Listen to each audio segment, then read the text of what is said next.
Buen día para todos, mi nombre es Karen Daniela Moreno y en este video les hablaré un poco sobre los sumideros. En los últimos años se ha visto un incremento en las áreas urbanas como consecuencia de la industrialización. Esto disminuye el área permeable y el aumento del volumen de escorrentía, lo que provoca inundaciones. Este fenómeno ha obligado a estudiar con más detalle la actuación del agua en las calles y los colectores. Los drenajes urbanos están compuestos por dos diferentes sistemas, uno superficial y el otro subterráneo. A su vez, estos se encuentran conectados por medio de los sumideros, que tienen pues la función de recoger esta agua y conducirla a las tuberías del alcantarillado de la ciudad. ¿Qué son los sumideros? Según la resolución 0330 de 2017, los sumideros son las estructuras encargadas de recoger el agua que fluye por las cunetas de las vías para disminuir la interferencia en el tráfico vehicular y peatonal. Además, también evita que material de arrastre ingrese al alcantarillado y pues produzcan consecuencias. Según la resolución 0330, existen unos requisitos de diseño para estos sumideros. Primero, se deben ubicar antes de los cruces de las vías, antes de las zonas de peatones, en puntos bajos y en depresiones, para que la misma gravedad del agua ayude a que se vaya el agua de las cunetas e ingrese al alcantarillado. También dependiendo del ancho de la vía, se obtiene el ancho de inundación admisible para poder diseñar como tal el ancho de nuestro sumidero. También tenemos que se debe verificar la capacidad de recolección de la escorrentía. Entonces los sumideros aportantes sean consistentes con la capacidad de evacuación, con tal de que no vayan a haber desbordamientos dentro de los sumideros. Estos sumideros también tienen que estar conectados a pozos de inspección para alcantarillado, si son de tipo mixto o combinado, para evitar pues la salida de gases o que causen pues malos olores hacia las calles.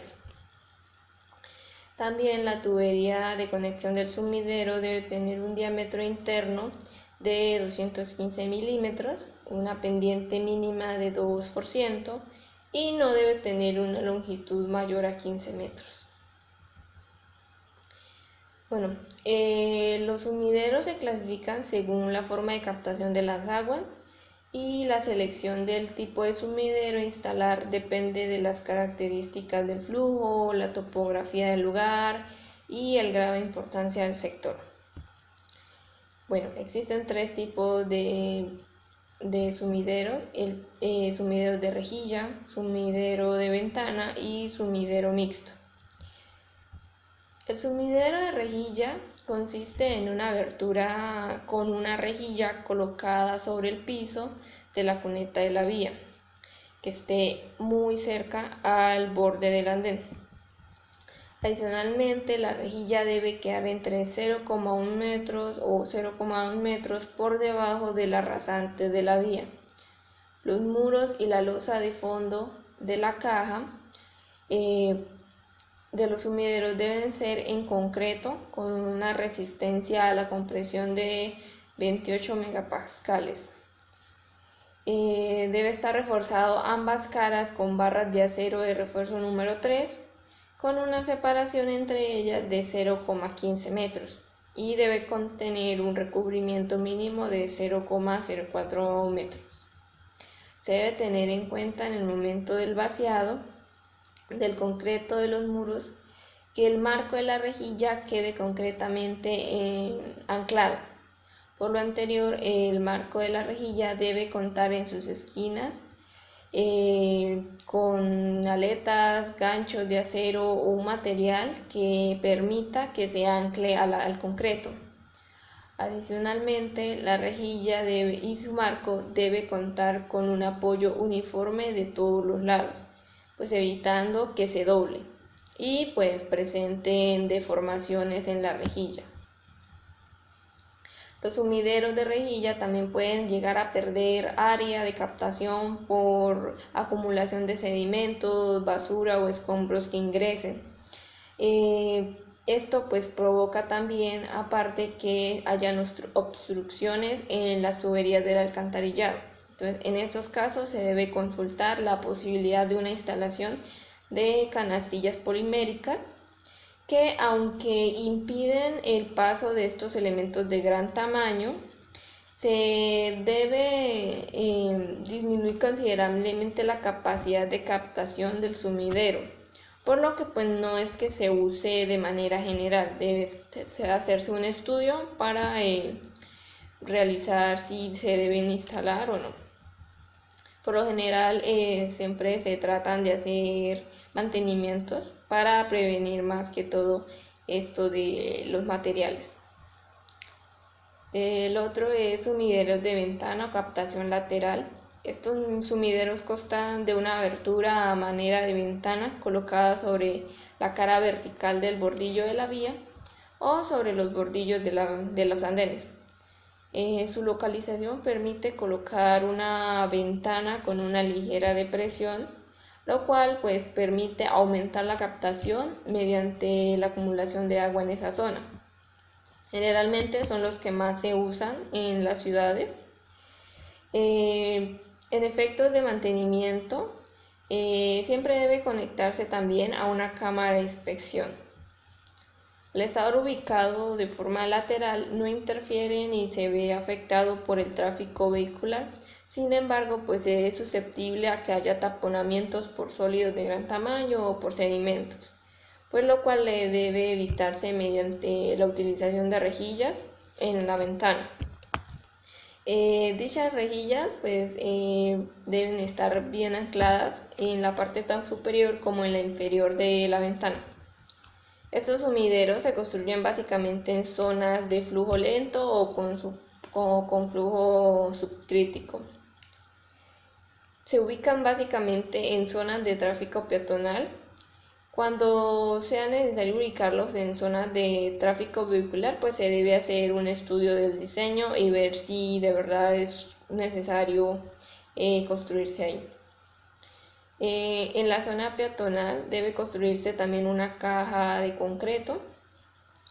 Es importante que los muros y la losa de fondo de la caja de los sumideros también sean en concreto y estén reforzados con barras de acero número 3. También deben estar estas barras separadas a una distancia de 0,15 metros y deben también tener un recubrimiento mínimo de 0,04 metros. Posteriormente se debe instalar una tapa de concreto o material polimérico de dimensiones de 0,660 por 0,80 metros con el fin de que permita labores de operación y mantenimiento. La reja lateral puede ser fabricada en material polimérico o metálica con barras de acero número 6. Por último, tenemos los sumideros mixtos. Estos sumideros están compuestos por los sumideros de rejilla y sumideros de ventana, con el fin pues, de aumentar la capacidad o el área de captación del agua. Se utilizan en zonas donde por condiciones de tráfico sea preferible usar un sumidero de ventana, pero donde la pendiente de la vía sea mayor a 3%. La ubicación de los sumideros. Bueno, existen una serie de reglas y criterios para determinar como la correcta ubicación de los sumideros. Por ejemplo, se deben ubicar en puntos bajos y depresiones para que el agua corra por gravedad. En lugares donde se produzca también una pendiente en las calles, lo mismo por la gravedad. Ubicarlo justo antes de los puentes y los terraplenes, preferiblemente también, como decíamos antes de los cruces de las calles, en las esquinas o en los espacios peatonales. También ubicar en vías de longitud considerable, cuando las vías son demasiado largas, y cuando el escurrimiento puede sobrepasar la capacidad de la cuneta que se instala en un sumidero. Es decir, cuando al agua hay mucha agua, que la cuneta se desborda, entonces en esos casos es preferible instalar un sumidero. También pues tienen algunas recomendaciones durante la etapa de la construcción, como por ejemplo analizar el esquema geométrico de la calle, particularmente si es una sección transversal, de tal forma de si se debe o no construir un sumidero a cada lado o solo a un lado. También en las intersecciones de calles y en especial cuando deba impedirse el flujo transversal, puede crearse pequeñas depresiones para garantizar la captación del agua. No se deben ubicar los sumideros en lugares donde no puede interferir otros servicios como la electricidad, ya pues se sabe por cuestiones de energía, de la conducción de la energía. Esta es la bibliografía que se encuentra desde donde tomamos la información referente al tema. Muchas gracias a todos por la atención prestada. Espero que este tema haya sido de interés para alguno de ustedes y pues nos veremos en otra ocasión.